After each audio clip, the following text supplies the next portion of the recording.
விட இடைப்பட்ட காலத்தில் கண் பார்வை இழந்தவர்களின் வேதனை அதிகமாகவே உள்ளது. இவ்வகையைச் சேர்ந்தவர் தான் கண் பார்வையை மெல்ல இழந்து வரும் ஜோஹூரைச் சேர்ந்த மோகனா ராணி. 9வது வயது முதலே பார்வை நரம்பு கோளாறு காரணமாக இவரது கண் பார்வை குறைந்திருந்தாலும் மற்ற சராசரி மாணவர்கள் படிக்கும் பள்ளியிலேயே இவர் தமது ஆரம்ப கல்வி முதல் இடைநிலை கல்வி வரை படித்துள்ளார். ஸ்கூல் படிக்கும்போது நிறைய கேம்பெயின்ஸ் கவாட் இதெல்லாம் தான் ஆக்டிவிட்டி பிபிஎஸ்எம் கவாட் குரூப்ல நானும் ஒன் ஆஃப் கமாண்டோவா இருந்திருக்கேன். டிப்ளமா படிக்கும்போது வந்து சத்திரியான்னு நம்மளுக்கு ஒரு சப்ஜெக்ட் இருந்துச்சு. ஸோ அதில் கவாட் எவ்ரி ஃப்ரைடே ஆஃப்டர்நூன் வந்து கவாட் இருக்கும் நம்மளுக்கு. அதில் ஒவ்வொரு வந்து பிடிஎன் பிரு தாத்தா நகாரன்னு சொல்லுவாங்க. ஸோ அது வந்து நேஷனல் சர்வீஸ் மாதிரி வந்து நம்மளை வந்து அனுப்புவாங்க ட்ரைனிங் 7 days.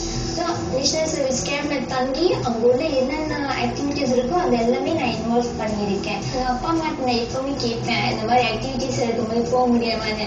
அவங்க மனசு பயமா இருந்தாலும் என்னை வந்து திடீர்னு அனுப்பி வைப்பாங்க எதுவுமே நடக்காது அப்படின்னு. ஸோ டீச்சர்ஸும் பயப்படுவாங்க. பட் எனக்கு வந்து அந்த பயம் இல்லை. என்ன செய்ய முடியும் நான் செய்வேன்.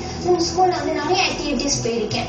ஃபார் எக்ஸாம்பிள் நான் வந்து இப்போ சத்துவன் கவுன்சிலிங்ல இருந்தேன். ஸோ எல்லா கவுன்சிலிங் செய்கிறேன். எல்லா மோட்டிவேஷன்லயும் நான் இருப்பேன். அவுட் கேம்ப் போவோம். 3 days 2 nights ஸ்டே பண்ணணும் ஜங்கிள்ல. ஸோ நாங்கெல்லாம் தங்கியிருக்கேன். ஜங்கிள் ட்ரெக்கிங் செஞ்சிருக்கேன். ஃபயர் ஃபாக்ஸ் போயிருக்கேன். ரிவர் கிராசிங் செஞ்சிருக்கேன். காயா பண்ணியிருக்கேன். ஸோ நான் போகும்போது அங்கே என்ன ஆக்டிவிட்டிஸ்க்கும் எல்லாமே செய்வேன். டீச்சர்ஸ் கிட்ட யார் பர்சன் இன்சார்ஜ் வந்து அவங்ககிட்ட இன்ஃபார்ம் பண்ணிடுவாங்க டீச்சர் இந்த மாதிரி ஐஸ் ப்ராப்ளம் இருக்குன்னு. ஸோ அவங்க வந்து என்னை டேக் கேர் பண்ணிக்குவாங்க. அதனால எனக்கு பயம் இல்லை. நான் எல்லாமே பண்ணியிருக்கேன். தகவல் தொழில்நுட்ப துறையில் டிப்ளோமா தகுதியுடைய கல்வியை முடித்துள்ள இவர் பூத கண்ணாடியை உபயோகித்து தனது பார்வை குறைபாட்டை சமன் செய்து வருகிறார். பிற மாணவர்களைப் போலவே பார்க்க முடியவில்லை என்றாலும் தமது செவியின் வழி ஆசிரியர்கள் போதிக்கும் பாடத்தை கேட்டு படித்து கல்வி செல்வத்தை பெற்றுள்ளார் மோகனா ராணி. கவர்மெண்ட்லேருந்து கிடைச்ச ஃபர்ஸ்ட் உதவி வந்து பிஎம்ஆல வந்து என்லார்ஜ் பேப்பர். நார்மலி எல்லாத்துக்கும் A4 பேப்பர் தான் இருக்கும். எனக்கு வந்து A3ல பிரிண்ட் பண்ணி எக்ஸ்ட்ரா டைம் கொடுத்தாங்க. ஸோ இதெல்லாம் வந்து கவர்மெண்ட் ஃபெசிலிட்டிஸ் இருக்கு. இப்போ காலேஜ் படிக்கும்போது கூட எனக்கு நிறைய ப்ராப்ளம் வந்து அந்த காலேஜ் மேனேஜ்மெண்ட் வந்து என்னை நிப்பாட்டுற வரைக்கும் போயிட்டாங்க. ஸோ அப்பயும் பாருங்க நிறைய ரூல்ஸ் இருக்கு. வந்து இந்த மாதிரி ஸ்டூடெண்ட்க்கு வந்து IPTSல வந்து அவங்க கொடுத்தே ஆகணும். ஸோ இந்த பாட்டும் வந்து எங்க அம்மா தான் கஷ்டப்பட்டு ஜோஹர்ல இருந்து கேரளுக்கு வந்து என்னை கூட்டிட்டு போயிட்டு எல்லா மினிஸ்டரும் பார்த்தாங்க. MICல கூட எவ்வளவு லெட்டர் கொடுத்தாங்க. ஸோ அந்த மினிஸ்டர் தான் வந்து திருப்பி கொடுத்து இந்த ஸ்டூடெண்ட்க்கு வந்து என்லார்ஜ் பேப்பர் கொடுங்க, எக்ஸ்ட்ரா டைம் கொடுங்க, இது வந்து மினிமம் ப்ரொசீடியர்ஸ் அப்படி லெட்டர் அனுப்பின பிறகுதான் என் காலேஜ்ல திருப்பி எடுத்துக்கிட்டாங்க. இவரின் வாழ்க்கையில் இவரின் பெற்றோர்களே முக்கிய பங்காற்றுகின்றனர்.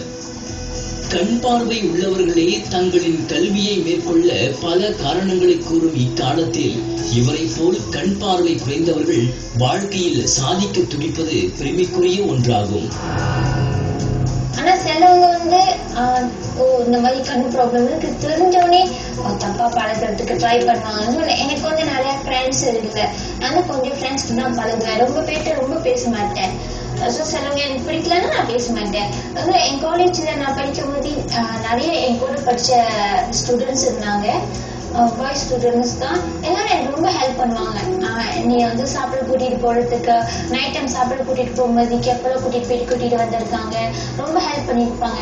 ஸோ வந்து எல்லா பாய்ஸும் தப்புன்னு சொல்ல முடியாது. சிலவங்க வந்து அப்படி இருப்பாங்க. ஸோ அந்த மாதிரி இருந்தாங்கன்னா நம்ம வந்து பழக தேவையில்லை. எந்த பிரச்சனையையும் சமாளிக்கும் மனதைரியம் வேண்டும். அப்படி இருந்தால் முட்கள் நிறைந்த பாதையும் பயணம் செய்யக்கூடியதே என்பதை இவரது வாழ்க்கை நமக்கு உணர்த்துகிறது. என்னோட அம்பிஷன் வந்து நான் படிக்கணும், இன்னும் மேல படிக்கணும். எனக்கு வந்து டிப்ளமோ படிச்சுட்டு நான் படிட்டேன். இன்னும் நிறைய படிக்கணும்னு ஆசை இருக்கு. அது மூலியமா வந்து எனக்கு ஒரு நல்ல வேலை கிடைக்கணும். ஏன்னா எப்பவுமே வந்து ஓகேன்னா வேலை கொடுத்தாலும் நம்மளுக்கு படிச்சுக்கு ஏற்ற மாதிரி கொடுக்க மாட்டாங்க, அதுக்கு கீழே தான் கொடுக்குறாங்க. ஸோ அதுக்கு முன்னுக்கு வந்து நம்மளுக்கு வந்து நான் படிச்ச படிப்புக்கு ஏற்ற மாதிரி எனக்கு ஒரு நல்ல வேலை கிடைக்கணும்னு என்னோட ஆசை.